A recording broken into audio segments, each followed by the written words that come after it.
YouTube, my name is Elizabeth. Welcome or welcome back to my channel, Bouquets and Books. This is the 6 down, 6 to go tag created by Melinda from a web of stories. It replaces, or well, sort of replaces the mid-year freakout tag, which is a standard tag that everybody does during the middle of the year, like in June or in July. And I prefer Melinda's version because it's a bit more for grown-ups. Fewer questions on your new crush or the character you hate the most or things like that. So I think it's more suited to my kind of reading. However, I have a little problem. So in the description box, I'm going to leave a link to Melinda's channel and her video, and you will be able to enjoy the questions in the original language. Normally what I do for tags is that I copy paste the questions in the description box, and I'm not going to do that for this video because I don't have the questions. YouTube has decided that I'm an idiot, that I do not understand English because the setup of my phone and my computer, they're in French. So Windows is set up in French on my computer, iOS is set up in French on my phone. So they've decided that, well, you speak French, you cannot speak English, right? Because the people at YouTube, they speak English and nothing but English. And when they say another language, they don't like it because they don't understand. And because the people at YouTube are the smartest people on the planet, that means that nobody is bilingual. Nobody can understand another language. Everybody will be very, very happy to have Google Translate shit in the description box and in the titles, the titles of the videos. So they assume that everybody will be very, very happy to see that crap in their feed and do nothing about it, and be able to do nothing about it. There's nothing I can do about it. I cannot turn off the translations. I can turn off the automatic dub of the videos because, yes, Melinda, you don't know that, but you speak French. You want to hear yourself in French? Here it is. Bienvenue sur Web of Stories. Je m'appelle Melinda. Je filme cette vidéo le 30 juin et elle sera mise en ligne le 1er juillet, donc demain. Et jusqu'à présent cette année, j'ai déjà mentionné ce que je fais dans cette vidéo, mais au cas où vous l'auriez manqué, Yeah, so that's sort of the default setting that I have. I can change that. I can change that back to the original soundtrack. They don't force me to listen to it in French. Thank goodness, because I would give up BookTube because there would be no point. But I cannot do that for the titles of the videos or for the description box. I am stuck with the crappy Google translation. So what I'm going to do for this tag is that, well, I'm going to use the crappy Google translations in French, and I'm going to try to retranslate them back in English. So there's no guarantee that the question that I'm pronouncing, saying out loud, is the actual question that Melinda created. It's going to be in the same lines, it's going to mean about the same thing, but it's not going to be in the same words. So if you want to do the tag and have the original questions, go check Melinda's video because I don't have it. So rant over, let's get into the tag. First questions. First questions, because there are 3 questions at number 1. How many books have you read this year? Do you have a reading goal, a yearly reading goal? If yes, where are you? So no, I do not have an objective. I don't set an objective. I don't care. My little piece of paper is there. So I have read 45 books so far this year. So I stopped counting on June 30. So I finished other books in July, but I don't count them. So 45 books in the first 6 months of the year. And that's neither good or bad. It just is what it is. So question number 2, what are your favorite genres this year? So there's a question of what is a genre? So if it's just fiction, non-fiction, then it's 43% fiction and 57%. No, it's the opposite. 43% non-fiction and 50% fiction. So if that's a genre for you, then if non-fiction is a genre, then 43%, that's the genre I read the most. Or if fiction is a genre, that is actually the genre I read the most. However, if you want to dwindle it down a little bit, well, not dwindle it, narrow it down a little bit, I actually decided to use the story graph this year, just to log the books that I have read, just to get some statistics. I'm not writing any reviews, I'm not doing anything, so just don't follow me on the story graph, it's not worth it. Anyway, so according to the stats of the story graph, the genre I read the most, there are 2 of them, with 10 books each, and that would be respectively historical and romance. Does that mean that I've read 10 historical romance? No. Because in historical, there's everything in there. So I've read a few historical mysteries, it's in there. I've read historical romance, it's in there. But I've also read historical novels, just in general, and that's in there too. And then in the romance, yes, they've included what's considered a romance, like a Regency romance or a contemporary romance. But they've also included other books that have a romantic story in it.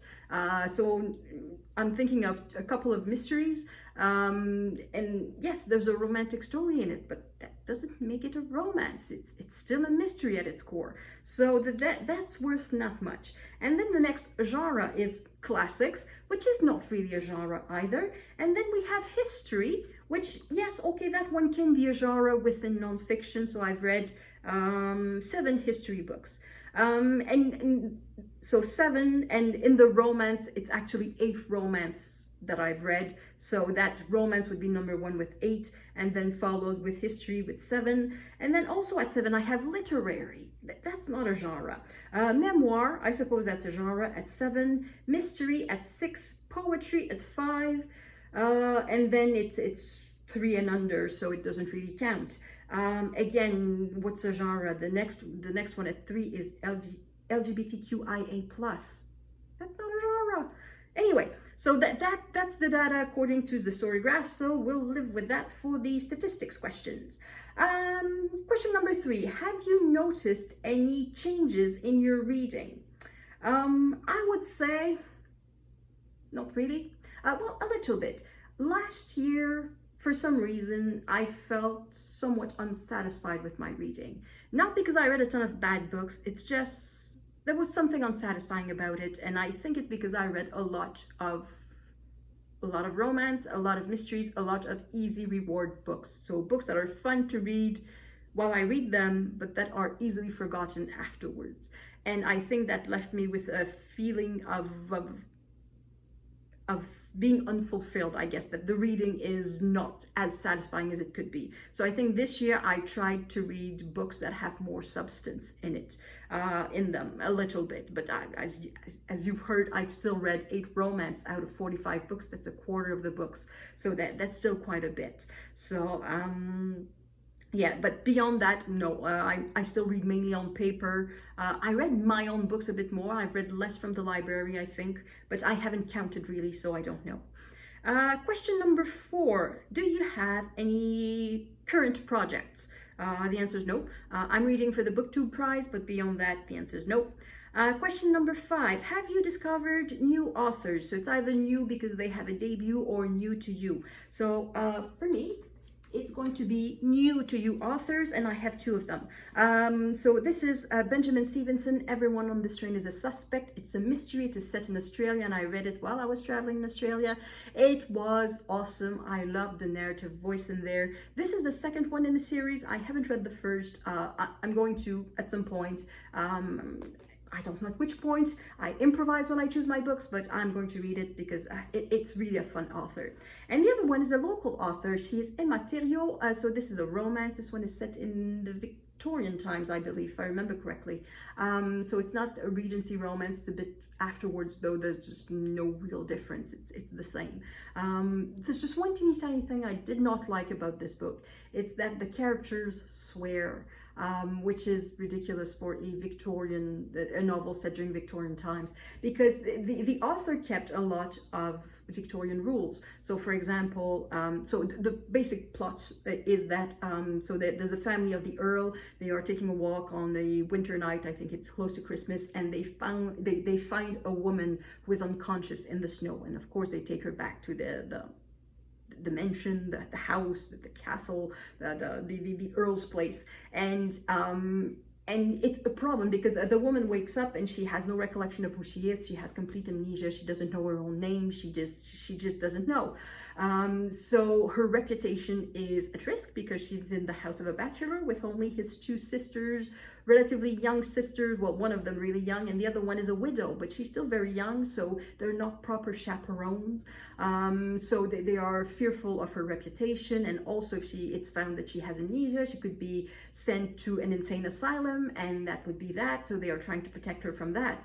So they keep things that, the author keeps a lot of things that are realistic, I would say, for the 19th century, but then the characters swear. So it's just a bit of, did you have to? It doesn't add anything. And I think it's, in many cases, it showed a limit in the writing of the author when she was trying to show how exasperated a character was, or how frustrated or angry the swear words came, and it's a bit of a cop-out, I think, in writing. So that's the one teeny tiny thing, but for the rest I enjoyed it a lot. I love the characters, I love the writing, other than swear words. I like the plot, it's all good. So I'm going to look out for other books by Emma Theriault. The next question is, are there books, okay, I think it's the question about best books. I don't know how it is phrased in English, because the French, the French is not, it's understandable. Avez-vous des livres? Do you have books? Do you have books qui vous ont marqué, that were important to you? It doesn't make a lot of sense. I understand it's the question about the best books. Oh, I think do you have any books that stand out? I think that's it. That's the standout books. Anyway, so I have 2 fiction and 2 non-fiction. So in the fiction side, I have L'Assommoir by Zola. So I read this for Misery May. It was a readathon hosted by Gemma from Gem of Books and Scott from Gunpowder Fiction and Plot. And they invited us to read books that make us miserable. Books that feature children dying, poverty, drug addictions, dogs being killed, or there's no dogs being killed. I don't think there's a dog being killed in here, but there is child abuse and spousal abuse, and there's manipulation, there's alcoholism, there is workplace injury, there's poverty galore, like a lot of it, and there's prostitution. There's everything you can want in a sad book. And this is the book that made Zola a star. So this is the 6th or 7th in the series of the Rougon-Macquart. It's a series, but you don't have to read them in order. It's just that they are related. And it is with this book. It was a bit of a scandal because Zola decided to use the language of the people to talk about the people, not just when they spoke, but also in the narrative. And that was a scandal at the time. If it was okay, I suppose, to have a worker speak like a worker in the 19th century, like when they were speaking in a dialogue, it was awful to have it in the narrative part. And Zola decided to do that, not the entire time, but at several places. So that made him a star. So it's a very good book. It's very sad. It fulfilled its duty for Misery May. It made me miserable. The other one is a book that I did not think I would read because I did not know it existed. It is A Monkey's Mask by Dorothy Parker. When I was traveling in Australia in the month of March, I made a video saying, well, these are the books that I've read. And while I'm in Australia, I would like to read Australian books. Do you have any recommendations for me? And Lindy from Lindy's Magpie Reads came up with this recommendation. And she said, well, if you feel like for a bit of an adventure, I don't remember the exact phrasing that she used, but basically if you feel like something a bit out of your comfort zone, you may want to try this. So this is it is basically a thriller, so a crime story of the thriller kind, which is not what I read usually. I'm more on the cozy side of mysteries, and it's in verse, and it features a lesbian love story. So this is really not the type of book that I read, but I read it and it was awesome. So it was really a very good recommendation, and it is my turn to recommend it to everyone. So that's my top 2 fiction. And then my top 2 non-fiction. One would be Meeting with Remarkable Manuscripts by Christopher the Hamel. So this is a gorgeous book full of pictures, like in glossy papers, and the author decides to present us 12 medieval manuscripts with beautiful photographs, as I say, like that. And it's just, he takes us with him. So he goes to these different museums and libraries where they have these manuscripts that rarely leave the vaults, because these manuscripts that are over 1,000 years old, they are very fragile. So they are not exposed to the daylight, to the humidity, to whatever. They are being preserved And for that means nobody can read them. So in many cases, what happens is, well, in many cases, when they have the budget for it, they will take photographs, and the photographs will be, and the reproduction will be available on the website. However, the author says that it's important to see the manuscript itself, because you can see the stains, you can see little marks that perhaps are not visible. You can examine the binding, and you can get a lot of clues of where the manuscript went and what type of life the manuscript had from the material condition of the manuscript. So it was super interesting, super entertaining. If you like books, if you like old stuff, this is old books, like some of the oldest books that we have. Yeah, pretty much the oldest books that we have. And not necessarily like we have Gilgamesh, which is very, very old, but we have tablets of it and little fragments of it. This is really the oldest books, like the object that we have. And then the other one is Nicholas and Alexandra, their own words, a lifelong passion. No, the title is A Lifelong Passion, and the subtitle is Nicholas and Alexandra, their own words. And it is it is put together by Andrei Maylunas and Sergei Mironenko. So this is a collection of letters, of diary excerpts from Tsar Nicholas II and his wife Alexandra and their entourage, so their family members or politicians or anything like that. And that's it, there's nothing else. So the authors went through thousands and thousands and thousands of pages of letters, of diaries, of official reports, of all sorts of original material, and they took excerpts, and in multiple languages. That's one thing. So Nicholas and Alexandra wrote to one another in English all the time. It was already starting to be the language of diplomacy, in part, but also because Alexandra is a granddaughter of Queen Victoria, and she spent much of her childhood in England. So her first language was, in fact, English, much more than it was German. And Alexandra is German, Nicholas is Russian, his mother's Danish, and the Russian aristocracy spoke French. So Nicholas himself wrote things and spoke in potentially 5 different languages. So his diary was in English. No, it's not true. The letters to Alexandra were in English. His diary was in Russian. He was writing to his mother, I believe, in French. And correspondence with his cousin George V was in English too. Anyway, and with his cousin Wilhelm of the Kaiser, I think. That one could have been in German. I don't know. It could have been in English too, because Wilhelm was also a grandson of Queen Victoria. So anyway, so there's quite a bit of translation in there, but the authors, the editors, organizers, the people who put it together, they sifted through all of that material and chose excerpts to tell the story of Nicholas and Alexandra. And it's just such a heartbreaking story, but at the same time, you want to shake them and wake them up, and you know that it wouldn't have done anything. Like if you had a time machine and you went back and you would tell to Nicholas and Alexandra in particular, stop trusting Rasputin, that is going to be your downfall.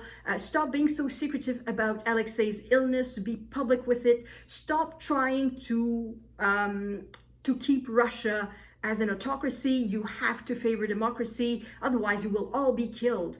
And she would have refused either to believe you, or she would have said, well, that is our destiny and we will go through it, and that's what God wants us to do. And there's nothing you could have done to wake her up. That's what I understand from the book, is that she was in her parallel universe and there was nothing you could do with that. Anyway, it was super, super good, and I really loved it. I would say best book of the year so far. Next question is disappointment. So books that disappointed you. I would put just one in there. And then again, it's a bit my fault. There's a couple of those that are a bit my fault. Like I expected something from a book and it was something else. It's not the book's fault, it's my fault. I expected something else. But I would say Sappho. So this is her complete works, and we have just a few That's the thing. We have very little of the poet Sappho that survives. So Sappho is a poet from antiquity, and she is from the island of Lesbos. So yeah. Anyway, and some of them we have like good bits of it. Like this one, I absolutely loved it. I don't know what the title in English would be. The Farewell, l'adieu, something like that. It was wonderful. But then as you move forward, the bits get smaller and smaller until at some point you're left with just like words. Like, I would go. Hurricane. Danger. That's not poetry. So yeah, I'm wondering what's the point of having that. On the previous page, innocent. Water trench. It's yeah, they are called, that chapter, I just noticed, it's called relique. So that's relic? Yeah, it's relic in English. So, you know, in the Catholic Church, there are like bits of body pieces of the saints that they keep in fancy containers, and they are, I don't know, being worshipped, I guess. It feels a bit like that. Like to believe that this is poetry, you have to have faith. It's not poetry, it's just a bunch of words. So that is a bit disappointing, I guess, but that's it. It's just a part of the book. So far I've had an excellent year in reading. I've read just great books. Next question: are there books that you would like to read during the second half of the year? Not really. I'm going to continue with the BookTube prize. I'd like to keep focusing on the books that I own and stop buying books. And that leads us to question number 9. Other objectives. Do you have anything else to tell us about your yearly objectives? I started the year without any objectives, and then I saw a video by, gosh, I forget the names, I should have checked. Somebody making objectives, like in the form of a bingo card. And it was the beginning of the year, and I wanted to play, say, oh, I want a bingo card too. But the bingo card that was suggested was not fitting my needs. Like there were, like read 20 nonfiction. I read 20 nonfiction a year. It's not really an objective. Read more series. I don't care about series. Read more audiobooks. I don't care about audiobooks. So there was a lot of things that didn't fit. So I decided to create my own objectives, to create a bingo card. And then I realized, why would I make a bingo card? Just list them. So I just listed them. And I based them on what I had, and a bit on like what I said, that last year I found my reading not quite as fulfilling as I would have wished it to be. So I decided to make the objectives in a way that would push me towards books that would be more satisfying in the long run instead of in the short run. And I put the number of books based on a yearly number of book reads that would be 100. So I was sort of planning on reading 100 books. I'm probably not going to reach 100, even though I'm at 45 at the middle of the year. I don't think I'm going to reach 100 at the end. So it's probably going to be more around 80 or 90, but it's fine, it's okay. And so I suppose the number of books would need to be readjusted a little bit. So I said, so these are my objectives. So read 6 classics from before the year 1800. So that were published originally before the year 1800. So 6, that's once per 2 months. I've read 3, I'm good. 6 classics from the 19th century. I've read 3, I'm good. 12 classics from the 20th century. Now, the reason that I decided to put 12 was that I was planning on joining the group read of In Search of Lost Time, and just with that, you have 6 books. And I completely bailed. I did not even read the first book, so perhaps that objective should be revised to just 6 20th century classics instead of the 12 that I thought I would read.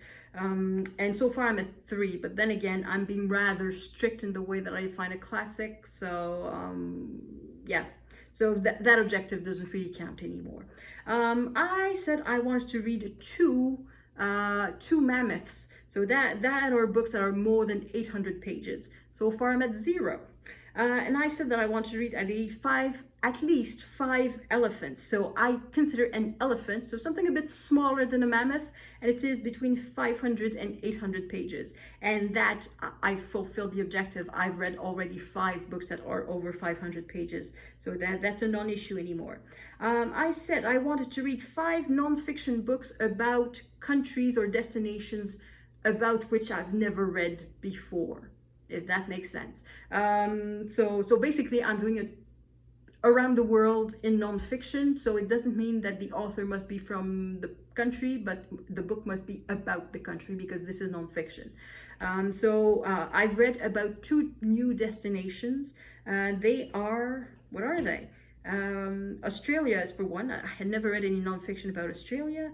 And the other one, what's the other one? I've already forgot. Where did I put it?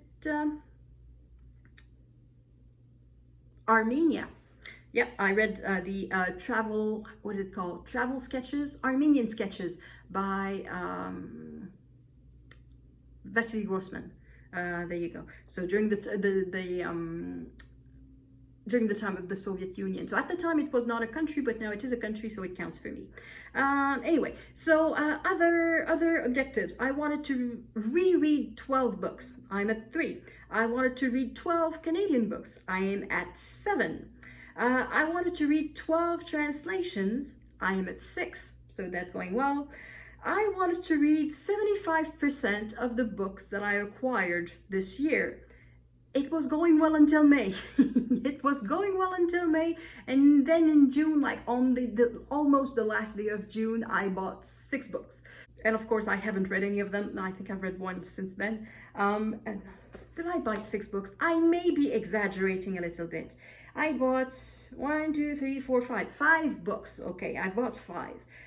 Including 2 specifically for Jane Austen July, so they should be read soon. There's one for the BookTube prize. That one is going to be read soon. That's the one that I am halfway through, and it's going to be the last book that I finish because I own it, so I don't need to bring it back to the library.